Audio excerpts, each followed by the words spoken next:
Welcome back to the Deep Dive. Today we are looking at a figure who is, he's honestly a bit of a cultural shapeshifter. Yeah, that's the perfect way to put it. Because depending on exactly when you tuned into pop culture, you might know him as the scowl behind the most dangerous rap group in history, the voice of a generation's rage.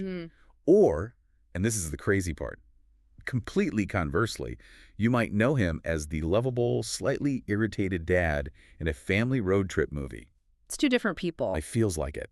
We are talking, of course, about O'Shea Jackson, better known to the entire world as Ice Cube. It is such a fascinating trajectory, isn't it? You really don't see many careers that can span from writing Boyz n the Hood, which is this, incredibly gritty, street-level reality check, Right. to starring in Are We There Yet?, which is pure family-friendly slapstick. It feels like two different lifetimes, or maybe even two different people sharing the same face. Exactly. But when you look at the source material we have today, which is a really comprehensive breakdown of his life and career right up to early 2026, you realize it's actually a very consistent line. Go ahead. There isn't an old Cube and a new Cube so much as there is like a singular philosophy that he just applied to all these different industries. Yeah, and then it's exactly what we are here to figure out. How does one guy inhabit all those spaces without losing his core identity?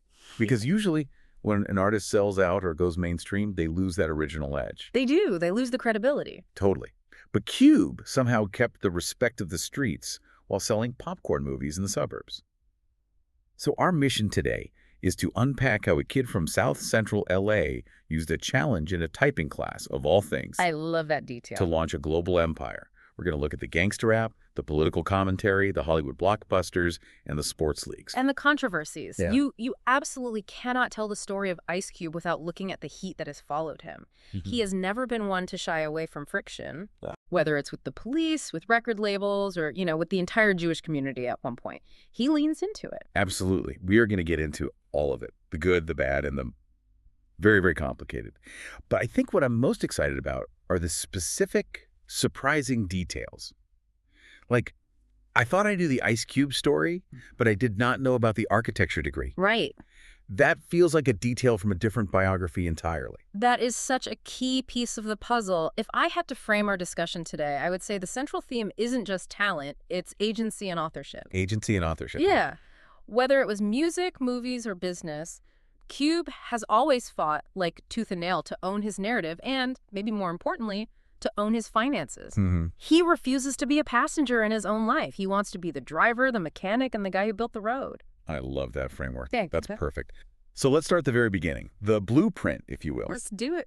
Because before he was the Don of the West Coast, before the scowl that launched 1,000 memes, he was just O'Shea Jackson. Born June 15, 1969 in Los Angeles.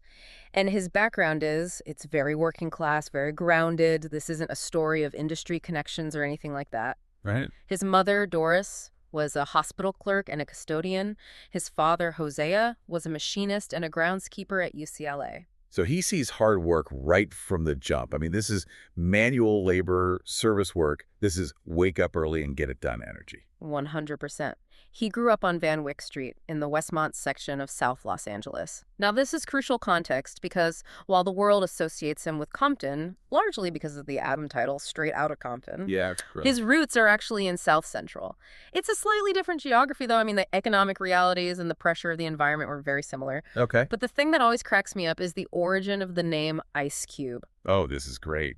Because when you see him in the late 80s, that name just radiates cold, calculated aggression. It feels impenetrable. Right. Like, I'm distinct, I'm solid, I'm cold-blooded. It sounds like something a marketing consultant came up with to sell a hard image. Not even close. It came from his older brother. No way. Apparently, when O'Shea was younger, he was trying to be cool, or maybe he was just pestering his older brother, as younger siblings do, trying to hang out with the older crowd. We've all been there. And his brother got fed up and threatened to slam him into a freezer and not pull him out until he was an ice cube. That is hilarious. It's such a violently mundane sibling threat. It's so specific. I'm going to turn you into a literal ice cube. It's so specific. And somehow, he took that threat, reclaimed it, and turned it into one of the most intimidating monikers in hip-hop history. Well, it speaks to his ability to flip a situation, right? To take something that was meant to minimize him, you're just a little kid, I'll freeze you, and wear it as armor. But the real ignition point for his career, the moment O'Shea Jackson strictly became a writer, where he realized the power of the pen, happened in ninth grade at George Washington Preparatory High School. The typing class. This is my favorite detail because it's so analog. We're talking about a beat machine or a studio session. We are talking about a typewriter. A typewriter. In the early 80s, he had a friend named Kiddo, and Kiddo challenged him to a rap writing contest during typewriting class. I mean, can you imagine that teacher? Just trying to get kids to learn the home row keys, A, S, D, F, trying to get their words per minute up so they can get secretarial jobs. Mm-hmm. And in the back of the room, the future of West Coast hip-hop is being written on a QWERTY keyboard. Yeah. The rhythmic clacking of the keys probably sounded like a beat to him. It must have. And the stakes were just bragging rights, but Cube took it seriously. Kiddo lost. Of course. And for Cube, that was the spark. He realized, I can do this. I can put words together better than the next guy. It wasn't about being a gangster yet. It was about being a wordsmith. It was about the architecture of the rhyme. That's a great way to put it. But here's where the story takes a turn that most people, they just don't expect. This is the education paradox. This is the part that blew my mind. So he's living in a high-crime neighborhood, South Central, dealing with the realities of the crack epidemic era, the police helicopters, the gang violence. All of it. But he's not going to school there. Right. He was part of a busing program, so he was bused 40 miles to William Howard Taft High School in Woodland Hills. 40 miles? That is a wealthy suburban school in the San Fernando Valley. So every single day, he is physically traversing these two very different worlds. He's leaving the pension of South Central, sitting on a bus for an hour, and then arriving in the affluent, manicured suburbs where kids are driving convertibles to school. That has to do something to your psyche. Yeah. It has to. You're seeing the disparity in real time twice a day. Yeah. You're seeing what the other half lives like. That perspective is absolutely crucial for a writer. You learn to observe. Yeah. You learn that the world isn't just one thing. It's the code switching, right? Learning how to navigate different environments, how to speak different languages, essentially. He's seeing what making it looks like in the suburbs, and he's seeing what struggling looks like at home. It gave him this panoramic view of Los Angeles that his peers who stayed in the neighborhood just didn't have. Okay, but the real curveball comes after he starts making noise in the music scene. Yeah, this is the architect chapter. This is the plan B that I think defines his whole mindset. It's fascinating. So, it's 1987. He has already hooked up with Dr. Dre. He has recorded with N.W.A. They are starting to buzz locally. The energy is building. The streets are talking about them. The iron is hot. It is. And what does Ice Cube do? Does he go on tour? Does he buy a chain? No. He enrolls at the Phoenix Institute of Technology in Arizona. In Arizona, he leaves the L.A. rap scene just as it's heating up to go to the desert. For a diploma in architectural drafting. Okay, wait. Let's just pause on that image for a second. You have the guy who is about to write Straight Outta Compton, arguably the most important protest album of the decade, sitting in a classroom in Phoenix, drawing blueprints, learning about load-bearing walls, vanishing points, and scale. He did it. In 1988, he got the diploma and came back. He literally viewed it as a backup plan. He has been quoted as saying he wanted to have something to fall back on if the rap thing didn't work out. That is incredibly pragmatic for a teenager. Yeah. Just so much foresight. Most kids who get a sniff of fame, especially in music, they drop everything. Oh, yeah. They go all in. They burn the boats because they believe the hype. Cube is like, let me just get this trade degree just in case. It speaks to that theme of agency we talked about.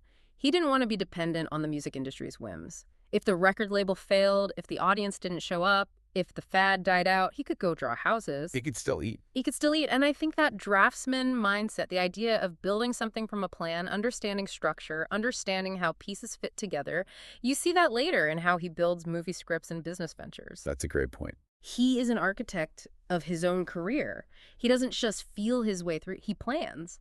He sketches it out first. So he comes back from Phoenix, diploma in hand, ready to be an architect if needed, but obviously Plan A was starting to work. It was working. Let's talk about those early days, because before N.W.A. really exploded, there was CIA. Right, the group CIA crew in action.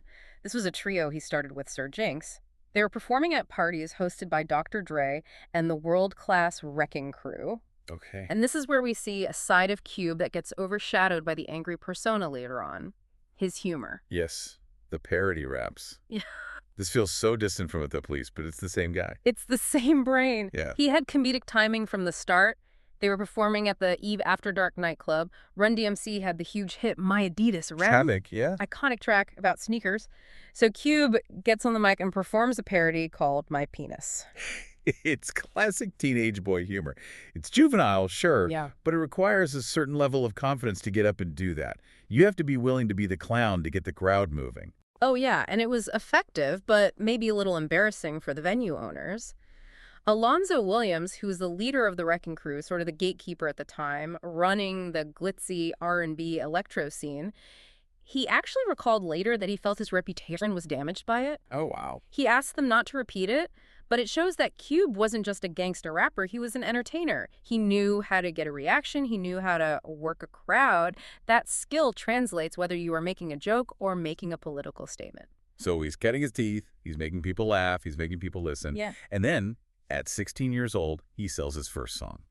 This is the moment the hobby becomes a profession. He sells it to Eazy-E, and this is the formation of the empire. Eazy was just forming Ruthless Records, and you have to remember, Eazy-E wasn't a rapper initially. He was a drug dealer looking to launder money into a legitimate business. He was the bank? He was the bank, and he was trying to put together this supergroup, N.W.A., and the song Cube sold him was Boyz in the Hood. Which is, Yeah. it defines the genre. It's the reality rap manifesto. It's not about partying. It's about surviving the day. It really did. But here is the nuance that people often miss. Cube wrote Boyz in the Hood, but initially he didn't want Eazy to rap it. Oh, really? He wanted a group called HBO to rap it. They were signed to Ruthless, but HBO rejected it because they were from New York. They looked at the lyrics, the slang, the references to the 6'4" Impala, and they said, "We don't get this. This isn't us." Wow. They walked out. So Dre convinced Eazy to rap it himself. That is a pivotal moment in history right there. Right. If HBO had recorded it, N.W.A. as we know it might never have happened. Exactly. And when Eazy recorded it, his delivery was so raw, untrained, almost conversational, and that made it feel even more real. Mm-hmm. But crucially, when they got to the album Straight Outta Compton, Cube became the primary ghostwriter. He wrote some of Dre's lyrics and nearly all of Eazy's lyrics. So when we are listening to Eazy-E tell these gritty stories about Compton, about the specific streets and the specific violence, we are actually listening to Ice Cube's words coming out of Eazy's mouth. Precisely. And remember, Cube was the only core member of N.W.A. not actually born in Compton. Right. He's from South Central. He was from South Central, so he was channeling the energy of his friends, observing their lives like an embedded reporter, and turning it into this cohesive narrative.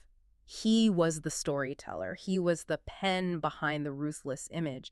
He gave Eazy the words to become the character Eazy-E. That is wild. It makes you realize that N.W.A. wasn't just a group of guys freestyling. It was a carefully constructed image.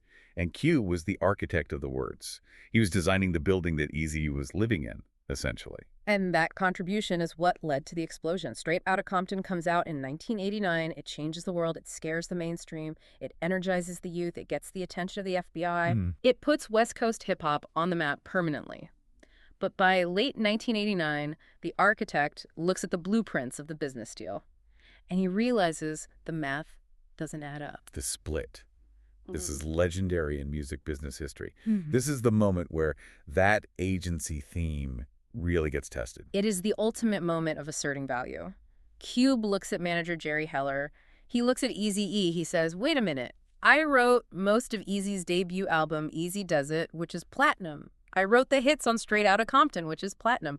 We are touring the world. We are selling out arenas. And my total pay is $32,000 $32,000. for writing some of the most iconic songs in history. I mean, even in 1989 money, that is. Yeah. Not enough. That's a decent salary for a manager at a grocery store, maybe? Not even. Not for the primary writer of the biggest group in the world. It was a pittance compared to the money the label was generating. And Heller presented him with a contract in 1989 that incredibly didn't even confirm he was an official member of the group. It was a bad deal. It locked him in without fair compensation. Cube refused to sign it. He left the group in late 1989. He sued Heller, which was later settled out of court. Yeah. But just think about the guts that took. Right. N.W.A. was the hottest thing on the planet. He was the star lyricist. And he walked away because he knew his worth. That's that backup plan. Confidence again. He knew he could survive. But the industry must have thought he was crazy. Everyone said N.W.A. made Cube, not the other way around. Easy was the face, Dre was the sound. Who was Cube without them? Just a writer with a scowl? Exactly. And the remaining members, Ren, Dre, Easy, they went on the offensive. This wasn't a quiet breakup. Bro. On the 100 Miles and Running EP and the Niggas for Life album, they called him a traitor. They called him Benedict Arnold. They attacked his credibility. They basically told the world, this guy is nothing without us. Wow. They tried to bury him before his solo career even started. So he's out on his own. He's got the whole world watching to see if he fails. He had the biggest group in the world dissing him. And what does he do? He doesn't try to replicate the N.W.A. sound. He goes to New York. This was the artistic pivot that proved his genius. 1990, America's Most Wanted. Instead of trying to recreate the smooth, funky West Coast sound with a local producer, which would have been the safe bet, he goes to New York and works with the Bomb Squad, Public Enemy's production team. Which is such a clash of styles. On paper, you have the West Coast gangsta narrative, which is usually slower, more laid back, more rolling in the car music, Right. mixed with that chaotic, noisy, industrial East Coast political production. And it worked. It was an instant hit. It swelled rap's mainstream integration. It was politically charged, affirming Black nationalism. The sound was dense, frantic, and anxious, perfect for the lyrics he was writing, which were about a society on the brink of collapse. But it also drew immediate controversy, right? For Yeah. misogyny. Oh yeah, we can't gloss over that. The lyrics were harsh, aggressive, and often directed at women in a way that drew significant criticism from feminists and cultural critics. But from a career standpoint, it proved Cube could stand alone. And he didn't just look out for himself, he launched the career of the female rapper Yo-Yo and appointed her the head of his label. That's a cool detail. He's building his own team. He's not just the artist, he's the executive. But then we get to 1991, Death Certificate. This is where things get really heated. If America's Most Wanted was the jab, this was the haymaker. Death Certificate is probably his most complex work. Structurally, he splits it into two sides. The death side, which is a vision of where we are today, the violence, the drugs, the despair, and the life side, a vision of where we need to go, organization, community, self-reliance. It's like a concept album. It's a concept album. It's almost theatrical in its structure, but the album represents a moment where the art is almost overshadowed by the sheer level of controversy it generated. And we have to talk about No Vaseline. No Vaseline. This is the response in N.W.A. calling him a traitor, and it is widely considered one of the most scathing, most effective diss tracks in history. Ever. He did not hold back. He attacked the group, systematically dismantling their image-telling. Easy was being exploited, telling Dre he was a sellout, but he saved his most vitriolic venom for Jerry Heller. And this is where the anti-Semitism charges really come into play. It wasn't just business. It got personal and racial. Yes. In the song, he blames Heller for exploiting the group, which is a legitimate business dispute, but he brings ethnicity into it. He refers to Heller as a white Jew, a devil, and other slurs. And he endorsed the Nation of Islam book, The Secret Relationship Between Blacks and Jews, during this time. He was framing the exploitation not just as manager artist, but as Jewish manager black artist. And the backlash was massive. You had the Simon Wiesenthal Center, you had Billboard editorials. Huge. And Cube's defense was that he was just being descriptive, that he mentioned Heller was Jewish just like the media mentions a suspect is black. He argued he was just calling it like he saw it. But the lyrics call for violence and use racial epithets. It was a line in the sand.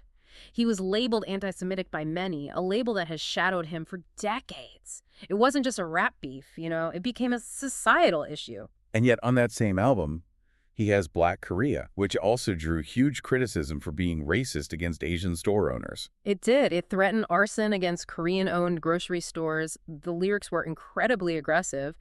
But here is the reporter side of Cube coming out. While Black Korea was criticized as racist, and the lyrics are certainly threatening, many people looked back at it a year later and said he predicted the 1992 LA riots. Wow. He was capturing the tension in the streets between the Black community and Korean store owners. He was documenting the temperature of the city before it boiled over. He wasn't necessarily advocating for the riots, but he was warning that the pressure cooker was about to explode. He was saying, if you don't treat us with respect, this place is going to burn. Oh, exactly. Which leads us right into The Predator in 1992.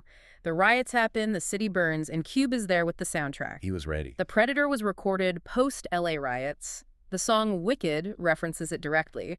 April 29 was Power to the People. And this was his commercial peak. It was the first album to debut at #1 on both the pop and R&B charts. Both. That's huge. He had It Was a Good Day and Check Yourself. He was the voice of the moment. He was the one artist who seemed to have anticipated the chaos. While everyone else was reacting, he was narrating. It was a good day. It's so iconic. It's almost a break from the anger. Just a day where nobody died, everything went right, the Lakers beat the Supersonics.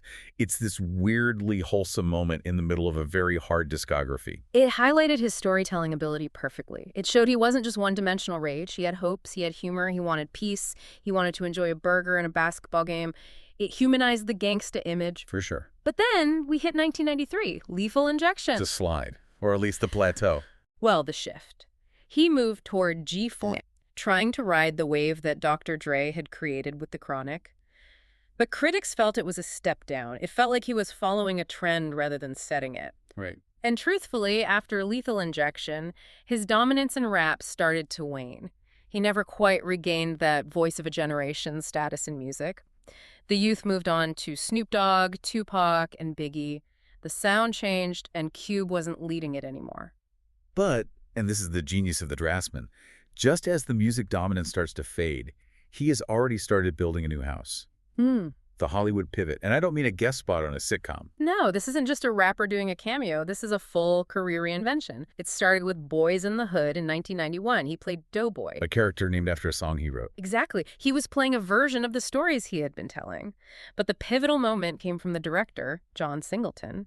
Singleton, who was also young and from the neighborhood, told him, if you can write a record, you can write a movie. There it is, the agency again. Don't just act in the movie, write the movie. Don't just read the lines, create the lines. And he took that advice to heart. In 1995, he co-wrote the screenplay for Friday. Now look at the economics here. They made that movie for $3.5 million. Which is nothing. That is a shoestring budget for Hollywood. Yeah. That is catering budget for a Marvel movie. They shot it on the same street he grew up on. And it's a stoner comedy. It's two guys sitting on a porch. It shouldn't have been a blockbuster. It's so low stakes. But it grossed $28 million worldwide. And it completely reshaped his image. He went from the political firebrand, the scowl, the guy shouting about the death side, to a comedic actor. He was funny. He was relatable. He showed he could carry a film without a gun in his hand. And importantly, he showed that the Black experience wasn't just about tragedy. It was about joy, community, and humor. And he owned the story. Friday spawned a franchise. Next Friday. Friday after next. He created an asset. He wasn't just an employee. He was the creator of the IP. And then he just kept expanding. He did Three Kings in 1999 with George Clooney critically acclaimed war comedy. He proved he could act in serious movies alongside A-list stars. Right. Then he pivoted to family films. The Family Man era. Barbershop. Are we there yet? I remember when Are We There Yet came out, people were shocked. The guy who said F the police is making a movie about driving kids in a minivan. Right. It felt like a betrayal to some hardcore fans. They call him soft. But if you look at it through the lens of agency, it makes perfect sense. He saw a market. He saw longevity. Gangster rap has a shelf life for the artist. You can't be 50 years old rapping about shooting people on the corner. It doesn't age well, and frankly, it becomes tragic. Yeah, it's a young man's game. It is. But family comedies pay the bills for decades. They allow you to grow old gracefully. And he wasn't just acting, he was producing. Oh. Are we there yet? Right. Became a TV series on TBS. He produced Straight Outta Compton in 2015, the biopic, Where his son, O'Shea Jackson Jr., played him. which is the ultimate full circle moment. He literally authored his own history on screen, casting his own son to play him. Talk about controlling a narrative. I mean, come on. He ensured that the history books would remember N.W.A. the way he wanted them to be remembered. What? He made sure the context of the writing and the business disputes were in the movie. It's incredible. And he didn't just stay in movies. We have to talk about the mogul era, 2000s to today, because he didn't stop rapping, but he changed how he did it. He formed West Side Connection with Mac 10 and W.C. in 1996. The album Bow Down. This was during the heat of the East Coast versus West Coast rivalry. Cube felt the East Coast media was biased, so he formed this supergroup to combat that. They had a huge hit with Bow Down. It was aggressive, it was territorial, it was West Side Till I Die. But even that had a business split, right? He seemed to have a pattern of forming groups and then leaving when the business gets messy. Yes, they disbanded in 2005. There was a rift between Cube and Mac 10. Apparently, Mac 10 was upset that Cube's film commitments were limiting their ability to tour. And again, Cube prioritized his broader portfolio over just the group. He wasn't going to turn down a movie role to do a club tour. He was looking at the bigger picture. He was diversifying. And he's still putting out music. He had the album Man Down in 2024, his first in 6 years, and Man Up scheduled for 2025. He formed Mount Westmore with Snoop, E40, and Too Short. He stays active. He serves the core fan base. But the biggest move in the last decade has to be the big three. The basketball league. This is where he steps out of entertainment entirely and into sports management. Launched in 2017, a 3-on-3 basketball league with former NBA players. Most celebrities, if they get into sports, they buy a minority stake in a team. Right, like Jay-Z with the Nets. Exactly. They are a mascot in the owner's box. They put their face on the brand. Cube created a league. He wrote the rules. He owns it. It goes back to that typewriter. I can create this. He didn't ask the NBA for permission. He just built a parallel structure. It really does. Whether it's a rhyme scheme, a screenplay, or a sports league structure, he is building systems that he controls. He saw that fans loved these retired players, Allen Iverson, Joe Johnson, but the players couldn't run up and down the full court anymore. So make it half court. Make it 3-on-3. Introduce a 4-point shot. It's brilliant product design. It addresses a market inefficiency. And he's a massive sports fan, Raiders and Dodgers. He actually helped popularize the Raiders gear in the 80s, which became a huge part of the team's identity. Okay, so we have the architect, the rapper, the actor, the mogul. But we can't ignore the ideology. Because Cube is a complicated guy. He's not just a businessman. He has a worldview that has caused a lot of friction. We touched on the anti-Semitism in the 90s, but that thread didn't disappear. No, it's a mix of pragmatism and provocation. Let's look at religion. He converted to Islam in the 90s, but he describes himself as a natural Muslim. He says, it's just me and God. He has denied being a member of the Nation of Islam, but he readily adopted their ideology of Black nationalism, self-reliance, economic separation. He liked the discipline and the focus on Black ownership. And he's also said some pretty contradictory things about religion later on. Right. In 2017, he said religion is stupid, in part, and that he might change religions 3 or 4 times before he dies. He claims to be on the Christian tip, the Buddhist tip. It seems he takes what he finds useful from each and discards the rest. Again, he is the author of his own belief system. He refuses to subscribe to a prepackaged dogma. He drafts his own spiritual blueprint. But the controversies didn't stop in the 90s. 2020 was a rough year for his public image. It was. He went on what was described as a Twitter spree. He posted memes and theories linked to anti-Semitism. He promoted Louis Farrakhan. The Daily Beast wrote an article addressing his long, disturbing history of anti-Semitism. It seemed like he was reopening old wounds, using his platform to amplify conspiracy theories. And his response was classic Cube. He didn't hire a crisis PR firm to write an apology. Not at all. He doubled down. He said, I ain't got time to be anti-anything. I'm too busy being pro-Black. He dismissed the backlash as hype. He refused to back down or offer the standard PR apology. He basically said, read it how you want. This is where I stand. Yeah. It alienated a lot of people, but it solidified his standing with his core followers who see him as a truth teller who can't be silenced. And then there was the vaccine situation. This felt like another collision between his personal agency and the establishment. This is a prime example of his stubbornness or his principles, depending on how you view it. In 2021, he was set to star in a comedy called Oh Hell No, later titled Step Dude, with Jack Black. It was a $9 million paycheck. $9 million. That is generational wealth money for most people. That is buy an island money. That is never work again money. And he walked away from it, just walked, because he refused to get the COVID-19 vaccine, which was required by the production. That is consistent, though. He walked away from N.W.A. over money when he felt the terms weren't right. He walked away from $9 million when he felt the terms weren't right. You can disagree with his stance on the vaccine, and many people did, but you can't say he could be bought. That is the through line. He places a higher value on his personal autonomy than on the check. He would rather lose the money than lose the choice. It's the ultimate luxury of being the architect. You don't have to live in anyone else's house. You don't have to follow anyone else's rules. And speaking of personal life, in an industry where marriages last about 5 minutes, he's been married to Kimberly Woodruff since 1992. Since 92, 4 children. And he has a very specific philosophy on parenting. He teaches his kids to question the violence depicted in media, including his own lyrics. That's interesting. He separates the art from the reality and expects his kids to do the same. He didn't hide his music from them, but he contextualized it. This is a story, this is a character, don't go out and act like this. It's fascinating that the man who wrote some of the most violent lyrics in history is a strict father who emphasizes critical thinking. So let's bring this all together. We've gone from the freezer threat to the typewriter to the contract dispute to the movie set to the Big Three court. What does this all mean? When you look at the arc, from the architectural drafting student to the gangster rap pioneer to the Hollywood mogul, the connective tissue is consistency. Whether he is in music, film, or basketball, Cube has always insisted on ownership and creative control. He writes the lyrics, he writes the scripts, he owns the league. He is never just talent for hire. Never. He figured out early on that the person who draws the blueprints is the one who controls the building. He realized that if you don't own your work owns you. He's the draftsman. He is. And here's a provocative thought to leave you with.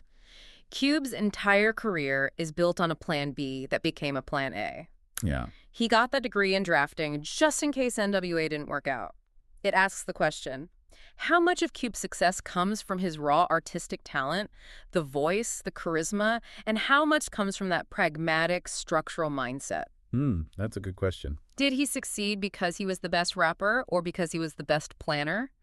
Because he treated his life like a drafting project where every line had a purpose and every structure was built to last. That is something to think about. Maybe we should all go take a drafting class. Seems to pay off. Couldn't hurt. At the very least, you learn how to draw a straight line. That's it for this deep dive into the world of Ice Cube. Thanks for listening, and we'll catch you on the next one. Stay cool.